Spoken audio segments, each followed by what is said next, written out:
Bonsoir à toutes et à tous.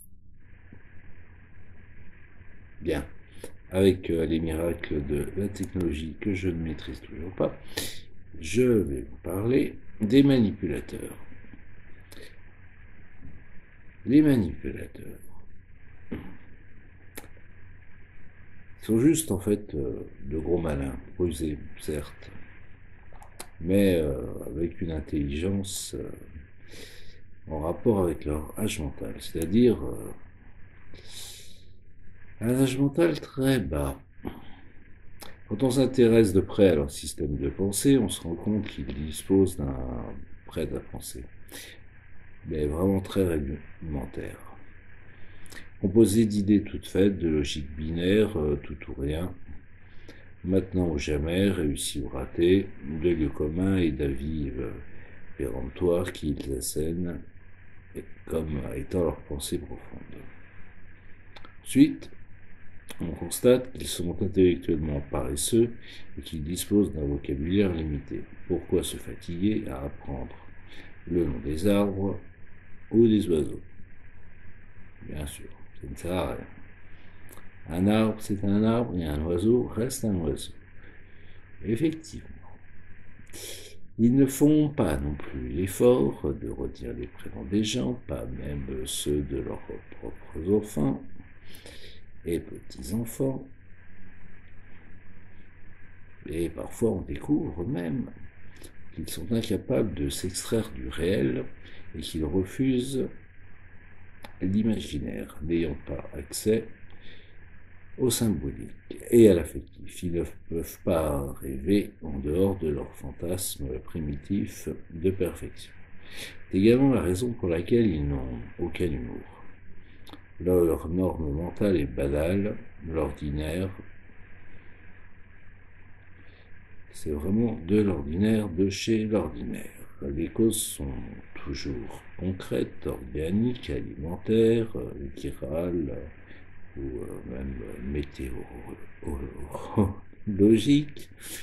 Le médecin est défié comme un protecteur magique contre la maladie et la mort physique, mais les psys, alors les psys, pour les manipulateurs, sont méprisés, ridiculisés, tournés en dérision. Car pour eux, la maladie mentale n'existe pas. Et j'adore quand j'interviens dans les groupes de Facebook et oh mon Dieu, un psy. Alors là, on pourrait peut-être constater ou observer où sont les manipulateurs dans ces groupes-là et pourquoi ça les gêne autant de se confronter à un psy. La question se pose, peut être soulevée et est très intéressante. Donc, ayant eux-mêmes une pensée sans affect et sans état d'âme, ils pensent qu'il suffit de faire un effort, tout est question de volonté. Leur faux air de philosophe blasé, revenu de tout, cache une culture souvent hyper superficielle. Les gens vraiment cultivés sont simples, modestes et tolérants. Les manipulateurs ont un ton méprisant et se moquent volontiers de l'ignorance des autres, adorant les faire passer pour des imbéciles, mais leurs propres connaissances sont médiocres, bien qu'ils prétendent maîtriser leur sujet. Lorsqu'on écoute attentivement, même si les termes peuvent paraître savants au premier abord, le discours reste creux, vide et volontairement obscur. Entièrement mise au service de leur technique de manipulation, leur intelligence n'est utilisée que pour concevoir un système de pensée imperméable aux critiques et aux remises en cause, aux remises en question. Il est donc impossible de discuter rationnellement avec les manipulateurs. Il arrive malgré tout qu'ils aient un QI très élevé, mais comme ils n'ont aucune aptitude à la joie de vivre, au bonheur, à l'intimité, ni même à une communication simple et authentique, peut-on vraiment appeler ça de l'intelligence? Parce que si on en revient au QI, le QI égale QR plus QE, c'est-à-dire quotient relationnel plus quotient émotionnel, ce qui n'est pas leur cas. Alors, ils ont souvent un discours assez hypnotique, et c'est assez vrai en ce qui concerne tout ce côté hypnotique. Les manipulateurs se complaisent dans le flou, les généralités, les euphémismes ou même les énormités, les propos à double sens, les demi-vérités, les erreurs délibérées, mais aussi dans les interprétations, les insinuations et les médisances qui sont leurs armes de prédilection, leurs armes préférées. Ils chercheront toujours à embrouiller les choses au lieu de les clarifier. Leur discours est décousu, inquiétant et plein de sous-entendus venimeux. Ils sautent du coq à l'âne, ne finissent pas leurs phrases, utilisent des formulations ambiguës, ça saoule, ça embrouille. Bon, tout ça, c'est fait pour vous prendre la tête et arriver à leur fin. Donc, à vous manipuler. C'est en fait la même technique qu'utilisent les magiciens ou un certain... Comment il s'appelle? Ça commence par un M déjà. Et qui fait de l'hypnose de spectacle. Bon. Lors d'un tour de magie, la mise en scène, le boliment, la jolie collaboratrice, très sexy, pailletée, foulard de couleur vive, que les magiciens agitent sous notre nez, servent juste à focaliser la focalisation, qui est un terme d'hypnose, notre attention, et il leur laisse tout loisir d'effectuer discrètement leur tour de passe-passe et de cacher l'astuce qui rend leur numéro spectaculaire. Et comme je suis formé à l'hypnose ericksonienne, donc capable de repérer les attitudes et discours hypnotiques, je dois dire que les manipulateurs m'épatent. Alors, connaissance intuitive, sans aucune formation quelconque, et par cette dextérité instinctive qu'ils ont à générer des états de conscience modifiés chez leurs interlocuteurs. Et ça, c'est assez fort. Comme exemple, ils vont vous dire des phrases du genre tiens, en fait, quand on s'est vu mardi, Loïc, le problème, c'est qu'il y a une erreur de date. Vous ne vous êtes pas vu mardi, mais mercredi. Le besoin humain de rectifier l'erreur va occuper une partie de votre esprit pendant la conversation. Avant qu'on se quitte, il ne faudra pas que j'oublie de dire un truc important. Et tout ça, c'est fait pour, évidemment, bien faire bugger votre cerveau. Pourquoi ne pas le dire tout de suite, simplement pour rendre un de vos cadeaux sensoriels en attente de cette information et le mettre ainsi hors service pour le reste de la conversation. Et là, vous êtes dans un état où vous êtes complètement barré ailleurs. Et le manipulateur, lui, il en profite. Chacun a ses difficultés, n'est-ce pas? Mais c'est l'amitié qui compte. Tu vois ce que je veux dire? Wow. Non.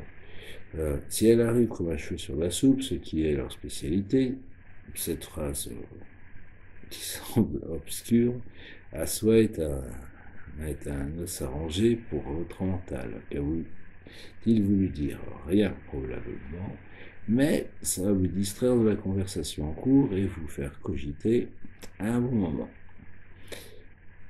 Par exemple, au fait, j'ai lu ton petit rapport sur la réunion. Globalement, c'était plutôt pas mal fait. Oh, là,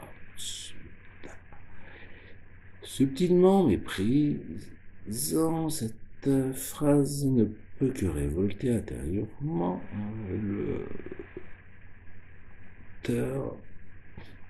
le pauvre qui s'est pris la tête à écrire le rapport, petit rapport de 130 pages. Ouais, c'est un petit rapport. Et le faire douter de la qualité de son travail. Plutôt pas mal, ça veut dire Pas terrible. Et pourquoi globalement, qu'est-ce qui cloche dans ce que j'ai fait? De cette façon, l'attention est éparpillée délibérément. De plus, au milieu de ce fracas de phrases décousues, incomplètes, contradictoires, circule un discours venimeux constitué de déni, de mépris, de menaces pures. C'est ce qui génère un malaise, une sourde inquiétude chez les interlocuteurs qui, n'étant pas formés à l'hypnose, ne peuvent pas capter ces mécanismes. Pour remarquable qu'elle soit, leur maîtrise de l'hypnose est plutôt inconsciente car située dans le registre des réflexes de survie. Brouiller les pistes, ne peut prendre la responsabilité de ce qu'ils disent, intimider l'autre sont autant de moyens pour essayer de garder le contrôle d'un monde qui en fait les effraie. Selon Milton Erickson, fondateur de l'hypnose ericksonienne, l'hypnose indirecte est un procédé accessible à un enfant de 2 ans. Donc vous voyez à qui vous avez affaire. Un enfant de 2 ans.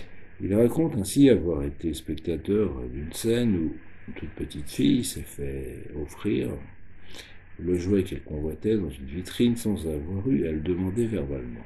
En revanche, en ce qui concerne la complexité de leur communication, elle est bien plus limitée que ce que l'on croit. Il s'agit de gens immatures, peu intelligents et intellectuellement paresseux. Alors cette communication ne peut pas être très élaborée forcément. Imaginez un garçonnet de 5 ans qui vient de casser un vase. Les débris du vase sont à ses pieds, il secoue la tête énergiquement et dit fermement « Non, c'est pas moi ». Ce qui veut dire en fait « Je voudrais que ça ne soit pas moi ». De la même façon, les manipulateurs sont restés mentalement à l'âge de la pensée magique, infantile. Parler consiste à formuler des incantations magiques. Pour eux, la déclaration verbale à force de loi. Si c'est dit, c'est vrai. Et dire l'inverse suffit à annuler une réalité déplaisante. Cela explique leur hallucinante mauvaise foi lorsqu'ils disent « Je n'ai jamais dit ça ». Traduisez « Je voudrais ne pas l'avoir dit ». La pensée magique infantile n'a rien à voir avec la visualisation créatrice. Dans beaucoup de méthodes de développement personnel, il est proposé de faire de la pensée positive afin d'envisager le changement sous son jour le plus favorable et d'élaborer mentalement des solutions nouvelles, plurielles, créatives, dynamisantes, constructrices, bienveillantes. La visualisation créatrice est un excellent outil et ceux qui utilisent régulièrement cette méthode, cette pratique, pourront vous dire tout le bénéfice qu'ils en retirent.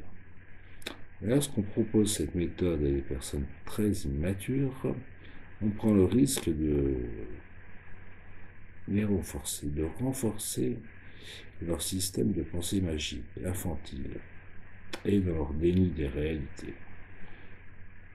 Pour être sûr qu'il s'agit bien de visualisation positive et non de pensée magique, il est important avant tout de rester conscient de l'aspect virtuel.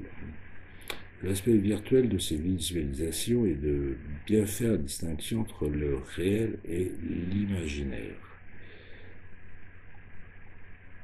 Comme dans les réseaux sociaux, entre le réel et le virtuel. Puis de poser des actes allant dans le sens de ce que l'on souhaite voir évoluer. En pensée magique, c'est l'inverse. On ne fait pas la distinction entre le réel et le virtuel. On reste totalement passif et peu créatif. On fait des copier-coller d'images. Le truc déjà tout fait. La créativité, elle est au niveau 0. Ainsi, le système de négation de la réalité des manipulateurs est extrêmement puissant. Mais il ne consiste qu'à bloquer la pensée. À aucun moment il ne sert à élaborer des solutions. Comme dans les groupes de Facebook ou même un groupe de Facebook où il y a 5000 personnes, 5000 victimes, et aucune solution, jamais de solution. Des plaintes, des plaintes, des plaintes, des plaintes, et encore des plaintes, mais il n'y a personne pour apporter une solution.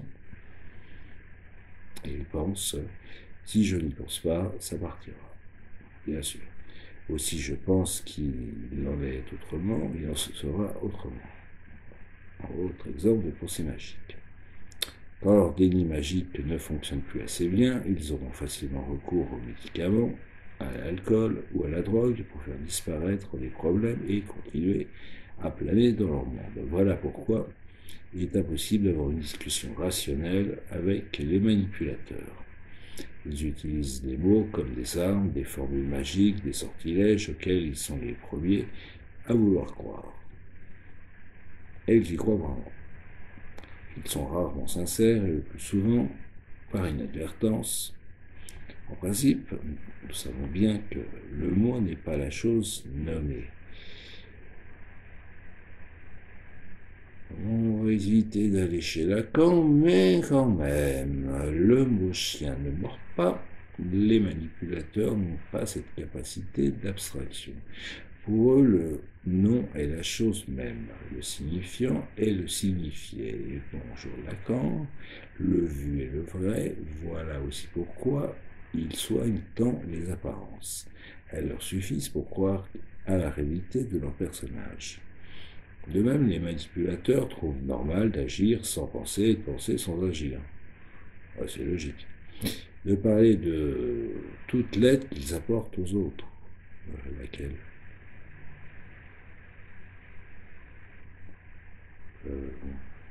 Ils vous ont apporté de l'aide, vos manipulateurs? Cherchez.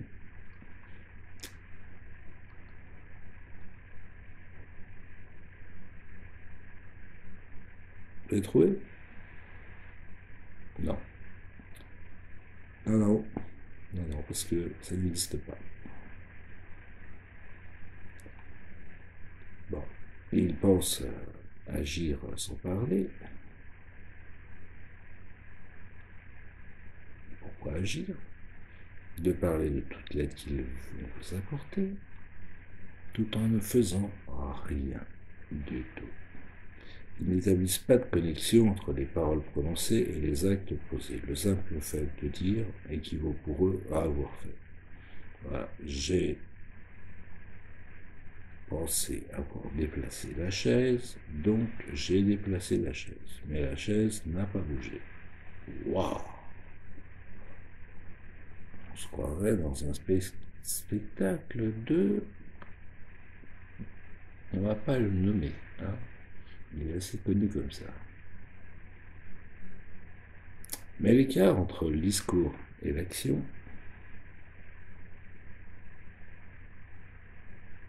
eh oui, parce qu'il y a un énorme écart entre le discours et l'action, n'est pas si inconscient que ça, et peut-être complètement ou pleinement calculé. Surtout lorsqu'ils se retrouvent confrontés à une situation entre le besoin de protéger leur image et leur refus d'agir. Les mots restent, comme d'habitude, la seule solution. C'est ainsi qu'une mère manipulatrice a osé dire à sa fille hospitalisée « Tu diras à tout le monde que je suis passé te voir à l'hôpital. » Ah oui, il faut qu'elle garde une bonne image face aux autres. Les autres ont tellement d'importance. Le regard des autres a tellement d'importance. Et dès qu'on a assez de recul pour ne plus prendre pour argent comptant ce qui est dit, on découvre une communication finalement digne d'un cours de récréation qui peut se résumer en quelques phrases enfantines. D'ailleurs, le terme manipulateur, ou plutôt le terme pervers narcissique, est extrêmement utilisé dans les cours de récréation. Même si les gamins ne savent absolument pas ce que ça signifie. Ils l'ont entendu par leurs parents. Bref. Phénomène de mimétisme. Donc il existe 1000 représailles qui vous guettent si vous ne respectez pas les règles du jeu. La règle du jeu qu'ils ont eux-mêmes édictée et qu'ils remélient sans cesse en mauvais joueurs et en tricheurs dès que les choses risquent de tourner à leur désavantage. Les menaces, les tentatives d'intimidation peuvent aussi décliner en les phrases de récréation. Bon, t'es mort, je vais te tuer, ou puisque c'est comme ça, je vais mourir, et ça sera bien fait pour toi. Ça fait peur. Enfin, ça peut faire peur à certains. Et d'un autre côté, c'est complètement ridicule. La mauvaise foi leur permet de nier toutes les évidences. C'est assez déroutant d'ailleurs. Tant qu'on ne réalise pas qu'ils mentent et mentent effrontément. Ils vous mentent. Dans le même ordre d'idées se retrouvent toutes les composantes de la pensée magique, comme par exemple, même pas mal, on dirait que je serais complètement folle, ou j'allais justement le faire. Vous n'avez pas entendu ces phrases-là? Ça ne vous dit rien? Allez. Ou j'ai dit le premier, nananaire. QI élevé, attention. Et donc, pour vous couper l'herbe sous le pied, ils vous accuseront de ce que vous pourriez leur reprocher. Ils vous traiteront de voleur en vous escroquant, de menteur en vous mentant, de manipulateur en vous manipulant, bien sûr. On croit couramment et naïvement que les gens ne font pas ce qu'ils critiquent avec véhémence chez les autres. Il faut donc réaliser que c'est pour masquer leur propre faiblesse qu'ils critiquent leur entourage sans relâche. C'est celui qui le dit qui, pourriez-vous rétorquer du tac au tac, tant de mécanismes de projection primaire. Et en vous poussant à bout, ils vous extorqueront une promesse irréfléchie, une parole malheureuse ou un acte inconsidéré qu'ils pourront ensuite brandir en preuve irréfutable et définitive de ce qu'ils auront envie de prouver. L'objectif n'étant que de vous piéger, bien sûr. Humilier, ridiculiser, salir, dégrader est leur plaisir favori. Leurs moqueries sont aussi bêtes que méchantes et souvent révoltantes. Même vos malheurs les plus profonds, les plus graves, les plus importants les feront rigoler, exactement comme autrefois dans la cour de récré. Et ils y sont toujours dans la cour de récré, dans leur esprit. Vous avez maintenant une idée assez précise du niveau de complexité du discours des manipulateurs. Des mots vides, des mots creux, des mots enfantins, des mensonges puérils, des menaces en l'air. C'est en essayant de donner de la logique, du bon sens ou de la consistance à ce qui n'en a pas qu'on se fait embrouiller la tête, qu'on se fait embrouiller l'esprit. Aucune parole de manipulateur ne doit être prise au sérieux. Les phrases ne sont pour eux que des armes. Des armes pour blesser, des armes pour vous manœuvrer. Et c'est particulièrement vrai. Mais pour les victimes d'emprise, de leur emprise, et pour certains thérapeutes, malheureusement, l'idée que les manipulateurs puissent n'avoir aucun sentiment positif ni aucune empathie est totalement inconcevable. Alors, leur possessivité maladive est prise pour de l'amour, leur dureté pour de la souffrance, et leur malveillance visiblement délibérée pour de la maladresse. Ben voyons, j'ai pas fait exprès. Pourtant, en refusant d'admettre qu'il puisse exister des gens purement méchants et faisant du mal en toute connaissance de cause, on reste piégé dans un angélisme, et bienvenue dans le côté fleur bleue, candide qui fait bien leur affaire, car les manipulateurs utilisent l'affectif comme malheur, et de façon délibérée, de façon bien calculée. Égocentrique ne veut pas dire égoïsme. Il existe des manipulateurs à apparence altruiste, Ils basent leur pouvoir sur les dons de toutes sortes qu'ils s'octroient,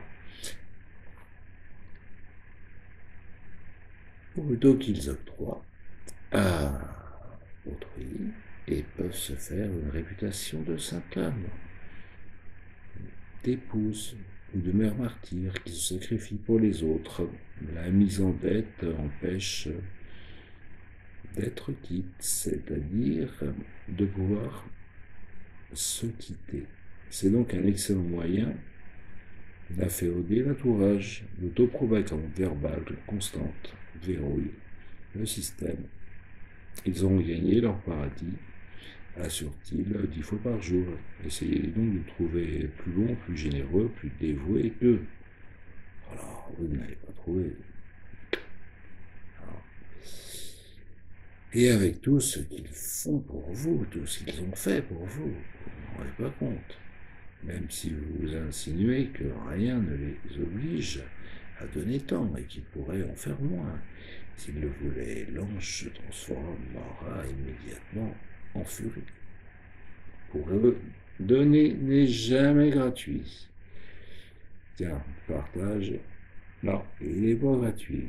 Ça me fait penser encore à quelqu'un d'autre. Ils attendent toujours un retour. Eh oui. Les attitudes sociales des autres sont pour eux des simulacres visant à se faire accepter, comme des non-croyants dans un lieu de culte. Ils miment avec mépris et simagrées les fidèles, sans y accorder la moindre signification. Eux détestent la gentillesse, cette guimauve poisseuse. Ils haïssent ainsi les moments d'attendrissement en général, Noël, le jour de l'an, les anniversaires et les fêtes, et ils vont systématiquement saboter les moments de joie, de tendresse, de gaieté partagée. J'ai entendu un nombre incroyable de témoignages sur les façons dont les manipulateurs saccagent les réunions amicales ou familiales dès que le degré de chaleur humaine risque de faire fondre leur carapace. Ainsi, par des gestes affectueux, quand ils voient des gestes affectueux. Et malheureusement, tout en vous cajolant, il ne faut pas sous-estimer leur capacité à feindre la tendresse. Intérieurement, ils vous méprisent. Ils vous méprisent d'y être sensible. Les attitudes sociales des autres sont pour eux des simulacres visant à se faire accepter comme des non-croyants. Eh oui, les pauvres.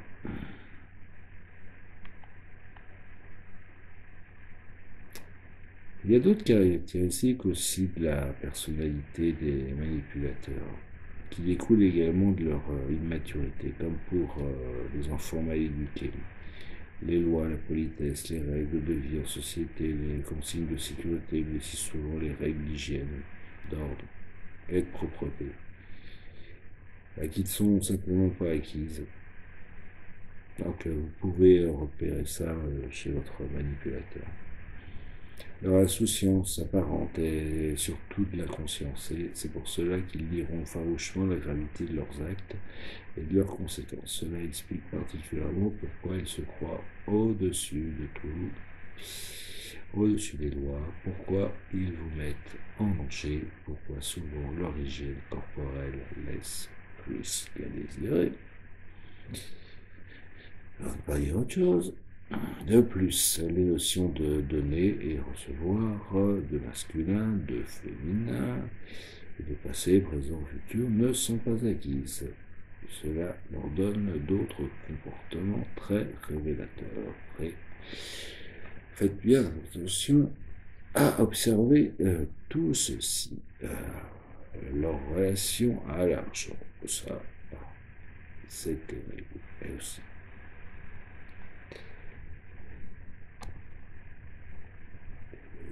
Donc les manipulateurs et l'argent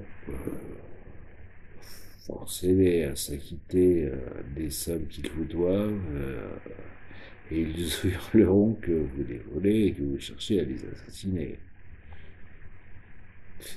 Même les mères. Les mères divorcées, un conjoint manipulateur risquant de récupérer une pension alimentaire, ben là, la pauvre, elle va galérer. Pour leurs enfants, et elles en savent quelque chose. Et le dommage que la plupart d'entre elles se laissent si facilement intimider, et que d'ailleurs, pour d'autres domaines, vous vous laissez aussi facilement intimider. L'avarice des manipulateurs, elle est sidérante. Alors complètement sidérante. Brutale et sans scrupules, parallèlement, ils sont très efficaces pour vous faire gaspiller et dilapider vos propres deniers. Ça, ils savent le faire, ce n'est pas leur argent. Et éviter que vous soyez financièrement autonome. Mais pas seulement financièrement autonome. Ils vont vous empêcher d'être autonome. Et ainsi prendre le pouvoir. Nombreux sont les hommes manipulateurs qui pressent leurs femmes de rester au foyer dans le seul but de les aliéner. Et j'ai aussi eu des cas inverses où des épouses fortunées ont incité leur conjoint à quitter leur emploi officiellement,